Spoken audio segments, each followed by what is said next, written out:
Caimin berani kritik Jokowi, sebut larangan jualan TikTok Shop matikan gairah bisnis. Bakal calon wakil presiden Muhaimin Iskandar mulai berani mengkritik kebijakan Presiden Joko Widodo soal larangan TikTok Shop bertransaksi jual beli. Menurut Caimin, sobat akrabnya, keputusan tersebut sangatlah gegabah lantaran menghentikan bisnis secara tiba-tiba. Dikutip dari Warta Kota melalui Tribun Medan, hal tersebut disampaikan oleh Caimin kediamannya di Kompleks Widya Chandra, Jakarta Selatan pada Rabu 27 September 2023. Ia meminta agar pemerintah melihat lagi bagaimana kondisi para pelaku usaha, terutama secara data sebanyak 13 juta pelaku usaha menjajakan barang dagangannya secara online di seluruh Indonesia. Caimin meminta agar pemerintah tidak salah langkah hingga menghentikan gairah berbisnis.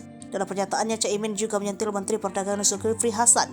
Ia meminta agar Zulkifli mengambil langkah jeda beberapa bulan atau masa transisi. Hal itu dilakukan lantaran banyak pedagang online yang sudah mengeluarkan banyak modal. Kemudian Caimin juga meminta agar pemerintah melakukan sosialisasi sebelum menerapkan larangan berjualan di media sosial. Diketahui sebelumnya, Jokowi sempat memberikan pernyataan bahwa TikTok merupakan sosial media bukan ekonomi media. Pasalnya, Jokowi menyoroti media sosial sebagai e-commerce berdampak pada anjloknya omset pasar konvensional. Bahkan UMKM terkena imbas karena barang dagangannya kalah saing.